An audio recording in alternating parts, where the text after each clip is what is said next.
Signs of those with a spiritual calling who have practiced Buddhism in a past life. Early Enlightenment awareness. Welcome back, everyone, to Mind Podcast. The signs of those with a spiritual calling who have practiced Buddhism in a previous life. Everyone's life is like a long symphony with both high and low notes. At times, the bustle and competition of life can become overwhelming, making one yearn for a peaceful place. Perhaps the most serene place being within a calm, wave-free heart. Few people can escape the joys, sorrows, loves, and hates of the mortal world. To achieve this often requires a spiritual foundation. Regardless of who we are, everyone experiences joy, anger, love, and hate during life's ups and downs, from birth to death. Each person faces countless challenges and must confront situations that bring a range of emotions. Those who can rise above these ordinary feelings to live kindly without competition or resentment often have a spiritual foundation. So, what is a spiritual foundation? Foundation refers to the root or source of all things in life, while practice in Buddhism means correcting or improving oneself. As humans, we have moments of love and hate, as well as flaws like jealousy. Practicing means correcting these flaws. Therefore, a spiritual foundation is considered the basis for cultivating faith from a previous life, illuminated by the Buddha. Everyone has this foundation, which is the karma you have created. There is both good and bad karma, depending on how you nurture it in life. A person who lives kindly, showing love and compassion in this life, will be illuminated in the next. On the contrary, someone who is cruel and deceitful will face unfavorable consequences. You have the following signs. You are likely someone who has practiced in many past lives and will reap many blessings in this life. Signs indicating you have a Buddhist spiritual foundation. You face numerous life-threatening challenges, but remain healthy in both body and mind. Your life is filled with great dangers, but you survive. You have a gentle, compassionate heart, cannot bear to harm living beings, are not greedy for money, are not narrow-minded, and do not hoard wealth. You are intelligent, wise, and have a high capacity for understanding. You have a natural interest in mysterious aspects of religion, often learning esoteric teachings. In your dreams, you often see yourself flying to places with mountains, ancient temples, or sacred sites. You frequently dream of Buddha or experience sleep paralysis, seeing your spirit leave your body and travel elsewhere. You suddenly feel tired but cannot find any illness. You are sensitive to things related to deities, Buddha, and the supernatural. You can sense their presence when interacting with monks or practicing Buddhism. You are drawn to remote temples in high mountains. You have specific signs that indicate good fortune in your 8 characters and physiognomy, such as marks, birthmarks, or moles that form patterns like the 7 stars or constellations. Your body parts distinctly show yin and yang characteristics, especially when examining your hands. When you close your fist and lift it, palm and back of your hand are said to represent the yin and yang sides of your hand, clearly displaying a boundary between white and pink. Through your hands, one can read your fate and character. Soft, smooth hands indicate a kind heart, always performing good deeds. Those with soft hands often engage in charitable activities and visit temples. They live kindly, always doing good deeds, forgiving others' mistakes, and never harboring grudges or resentment. In moments of danger or mystical experiences, you may see visions through your third eye, experience your soul leaving your body during sleep, mastering a particular practice, or unintentionally read a heavenly book. You feel you suddenly know many things, and events in the world seem very familiar to you. In your dreams, you may encounter someone or some event where you receive a mission or duty. Usually, half or more people belong to those who have practiced before. These individuals typically exhibit the following behaviors. Always abide by the law, are punctual, and keep their promises. They are not easily swayed by pressure, are serious and responsible, and excel in many areas. Though they may seem very capable on the outside, internally they feel peaceful and always choose to do good deeds. They are independent, have strong opinions, and have a sense of pride, never easily subdued, but respect collective decisions. They are perfectionists, always striving to improve if something can be done better, and they do it again. They are not greedy, do not prioritize wealth, may not be good at managing their finances, but are careful and meticulous with others' money. They understand things early, always try their best to help others, and do not burden others with their own problems. They do not speak ill of others and always handle matters positively, no matter how bleak the situation. Signs of spirituality in relationships and connections. They have few relationships with others that hold value. They have a different way of interacting with people, making others initially like them and then deeply love them. Despite aging, their mind remains youthful, like a child, simple, joyful, enthusiastic, and lovable. They know how to organize their emotions and thoughts and let go when needed, but also pay close attention when required. They are not afraid of death or facing reincarnation as a human again. Given the chance, they will contribute well to humanity. They always stand out in a group, but inwardly they feel disconnected from society. They hold themselves to high standards, doing things for their own sake rather than worrying about how others view them. Signs in other areas. They often desire to wander freely rather than stay in a bustling, famous place. They balance well between learning and practical application. They have strong learning abilities, good analytical and organizational skills, and care deeply about their own health, making arrangements for their departure from this life. Dear readers, can those without a spiritual foundation still become ordained? The Buddha's gate is peaceful, allowing one to abandon all worldly concerns. Buddhist teachings make people more tranquil, no longer suffering when life becomes too hectic. However, not everyone has a spiritual foundation from before. So if someone lacks this foundation, can they still become ordained? Spiritual foundation is a blessing accumulated from past lives, leaving behind merits for this life. One does not have a spiritual foundation from previous lives. Even if they shave their head and become ordained in this life, they will not succeed. Sooner or later, their mind will be swayed by worldly desires for love and fame. One cannot know or decide what their past life was like. One can choose to create blessings for the next life. The law of cause and effect always operates in this life. Therefore, what you plant today will bear fruit in the future. To reap sweet fruits, you must sow good seeds. Even if you do 10 good deeds but commit one evil act, your spiritual practice will not be successful. Thus, each person must live kindly, know how to love and care for others, keep their mind peaceful, avoid competition, refrain from chasing after fame and material wealth, and not blindly follow desires or do evil, leaving consequences for countless future lives. Dear readers, if you want to know if someone has a spiritual foundation, you can recognize it by certain physical traits and signs. From ancient times, our ancestors believed that character creates destiny. This teaching is not wrong when applied to those who have practiced virtue in past lives, illuminated by the Buddha. Those with a spiritual foundation radiate a peaceful aura in their words and movements, reflecting a serene mind. Let us examine the palm lines of those with a spiritual foundation. Those with a particularly curved wisdom line in the shape of a C are considered to have had their heart inclined towards Buddhism in a previous life.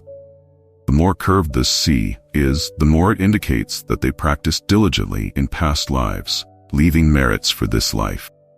This special hand trait is often seen in monks, and those with a C-shaped line are said to have a good heart, filled with love for all living beings.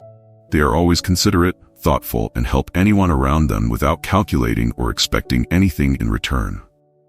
This is how those with a spiritual foundation cultivate more good karma and purify their mind. Facial features of those with a spiritual foundation. Like the image of the Buddha, those with a spiritual foundation often have a radiant face that exudes a beautiful, peaceful aura, with gentle eyes and a benevolent expression. Their smile is bright like the morning sun. These individuals shine brightest when standing before the Buddha's altar. Those with a spiritual foundation often have a vertical line on their forehead, considered as opening the heavenly eye. In Buddhism, this means opening an eye that sees beyond the mundane, enabling them to discard worldly illusions and focus on meditation. In the future, they will soon attain true enlightenment, purify their mind, and focus on doing good, eliminating evil. Therefore, when standing next to those with a spiritual foundation, we often feel a sense of lightness and peace. Those with a high and prominent glabella, the area between the eyebrows, tend to be honest, kind, and will come to the aid of others in times of misfortune.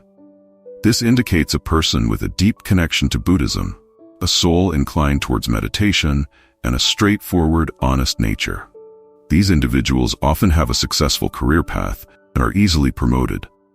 However, their good nature often makes them uninterested in competing with others, instead choosing to turn towards Buddhism to find peace and tranquility. A mole in the middle of the forehead. Similar to the vertical line on the forehead, a mole in the middle of the forehead is another sign. These individuals see through the superficiality of worldly wealth and know how to choose a peaceful and simple life. They are gentle, soft-spoken, and always ready to stand up for the weak. They live by kindness and often ignore slights or criticism, focusing instead on vegetarianism and chanting Buddha's name. Earlobes of those with a spiritual foundation. Examining the earlobes is a traditional way to determine someone's goodness. Those with small, pinched earlobes often have a narrow and petty nature. On the other hand, those with large, long earlobes usually have a kind heart, inclined towards Buddhism. People with large earlobes are often regarded as having accumulated merits over several lifetimes. Those with this feature, no matter what they do, often have smooth sailing with divine assistance. They do not have strong desires for romantic relationships or marriage, but instead focus on practicing Buddhism and cultivating their mind. Those with soft hands. Through the hands, one can discern a person's fate and character. Soft, smooth hands indicate a kind heart, always performing good deeds. Those with soft hands often engage in charitable activities and visit temples. They live kindly, always doing good deeds, forgiving others' mistakes, and never harboring grudges or resentment. Those with a warm but resonant voice. A warm, resonant voice is another way to judge someone's character.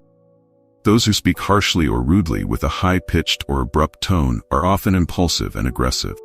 In contrast, those with a warm but resonant voice usually live a virtuous life, accumulating merits.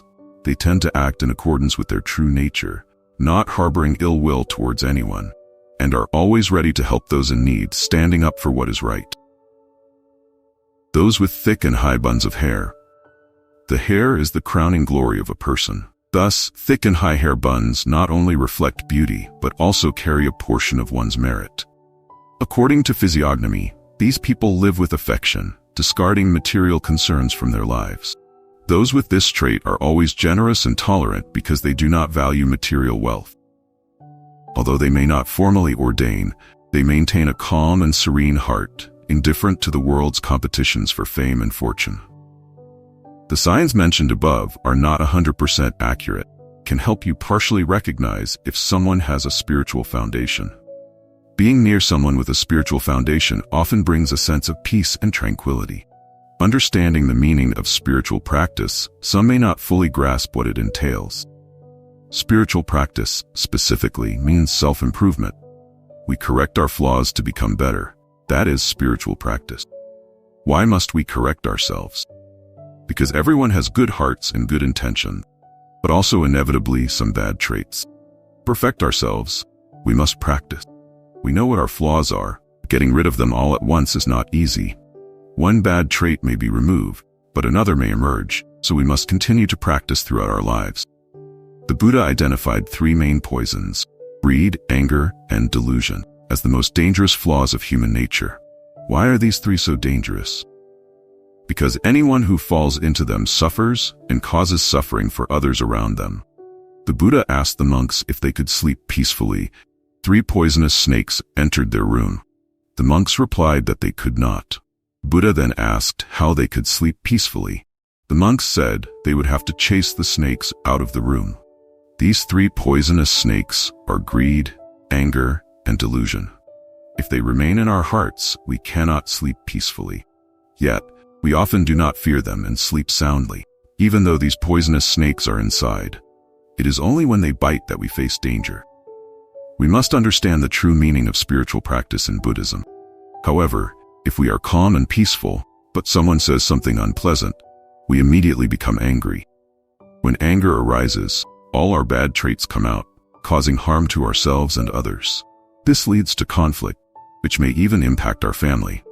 Therefore, As long as greed, anger, and delusion remain, we continue to suffer. Spiritual practice aims to eliminate suffering. Everyone wants to be free from suffering, so should we hold on to greed, anger, and delusion? Do we want to chase them away or not? If greed, anger, and delusion remain, we must make a vow before the Buddha to eradicate. If we do not succeed today, we will try again tomorrow, and if not tomorrow, then the day after. We must continue until we succeed. Sometimes we become angry for no reason. For example, we are in a good mood, and someone suddenly says, "You're as stupid as a cow." We immediately become angry. If we react with anger, we are acknowledging that we are as stupid as a cow. However, if we smile and say, "The more I learn, the more I realize how little I know," we diffuse the situation. There is no reason to be angry. Words have no intrinsic value, yet we often react with anger, causing suffering for ourselves and others. If we know that the words are untrue, we will not suffer. The story goes that the Buddha once traveled to a region where people followed the Brahmanical religion. After hearing his teachings, many converted to Buddhism. This angered the Brahmin priests. The next day, the Buddha went to beg for alms, and a Brahmin followed behind him, cursing and insulting him. The Buddha remained calm and continued walking without paying any attention. The more silent the Buddha was, the angrier the Brahmin became. Finally, the Brahmin blocked the Buddha's path and asked if he was deaf. The Buddha replied that he was not deaf. The Brahmin then asked why the Buddha did not respond to his insults. The Buddha asked the Brahmin if he had guests at his home and offered them gifts, but they refused to accept them. The Brahmin said that the gifts would belong to him if they were not accepted by the guests. The Buddha then said that the same applies to insults. If someone insults you and you do not accept it, the insults remain with the one who gave them. So, dear Buddhists, do you accept or reject such insults? If you reject them, you will not suffer. The Buddha was insulted by name, but he did not accept it. If the Buddha had accepted the insults and fought with the Brahmin, would we still revere him today? We revere the Buddha because he overcame greed, anger, and delusion. In situations where we would expect anger, the Buddha remained calm and did not retaliate. However, we often react with anger even before anyone has provoked us. Are we saints or sinners? Spiritual practice is about becoming a saint, not falling into the realm of demons. But why don't we let go of anger? Because we are too attached to meaningless words and believe them to be real. We are also attached to this body, thinking it is real, so we become obsessed with illusions. People who speak wrongly have already made a mistake. If we argue with them, are we also making a mistake? Yes, we are. A person who is awake and aware of wrong and false words does not feel anger or resentment. Therefore, spiritual practitioners must be awake and aware, always using wisdom to discern truth from falsehood. This is true spiritual practice. If we do not use wisdom to discern, we will become as chaotic as someone with a mental illness. Thus, the difference between a spiritual practitioner and someone who is not lies in one clinging to anger and resentment, causing the mind to become chaotic, while the other remains calm, clear-headed, and generous, resolving all matters peacefully. The Buddha taught that couples should remember the importance of practicing restraint in speech. Harboring anger and resentment is like holding a hot coal in your heart, burning you from within. Nothing good comes from it. If something happens, let it go for your own well-being. Holding on to anger only brings suffering. If you carry it with you to the grave, you will meet the same people in the next life. The Buddha taught that whoever we love or hate deeply in this life, we will meet again in the next life. Why? Because these two types of people occupy our thoughts while we tend to forget about others. Therefore, if you do not want to suffer in the next life, let go of all hatred now. Doing so will bring joy in this life and peace in the next, as you will not accumulate more suffering. Many families have children who are filial, which is truly valuable, but the parents do not care for them as much. On the other hand, they may have children who are destructive and terrifying, yet they love them deeply. This is because of past life debts that must be repaid. Therefore, by looking at a family, we can tell whether our current relationships are due to past love or hatred. If you can let go of hatred, your relationships in the next life will be ordinary, not too loving or too hateful, and therefore less suffering. If you can completely let go of love and hatred, you will be free from suffering altogether. Yet, many Buddhists ask if being patient means being foolish. If we are patient and others look down on us, are we foolish? The answer is no. If others are irrational and we remain calm, we are better than they are. Do not think that using harsh language to retaliate makes you clever. That is a mistake. If someone is irrational, we should remain silent, keep our virtue intact. Spiritual practitioners should understand the principles to avoid suffering in this life and the next. We must reduce anger and hatred, not hold on to them in our hearts. Keeping your heart light and peaceful allows you to live joyfully and freely, even if you are poor. On the other hand, holding on to too much hatred, even if you have abundant wealth, will still bring you suffering. Spiritual practitioners do not only create good karma in the present, but also for future lives. On the path of practice, each step you take brings peace. If you take 2 steps, you bring double the peace. This is how spiritual practice works. It is not about asking the Buddha to grant us peace and happiness. The Buddha does not accept such requests. Those who know how to practice make meaningful contributions, while those who do not practice may even commit sins. Knowing how to practice brings peace throughout one's life. Not knowing how to practice brings endless suffering in this life and the next. Therefore, true Buddhists must understand the principles correctly and not misunderstand, making their practice meaningless. Spiritual practice involves taking refuge in the 3 jewels and observing the 5 precepts. Many people practice without understanding the roots or the fruits of their actions. We practice to make ourselves better and influence those around us positively. Why did the Buddha teach us to observe the precept against killing? In this world, everyone fears death. Since we fear death, how can we cause others to die? If we value our own life, we must also value the lives of others. Therefore, we must not kill.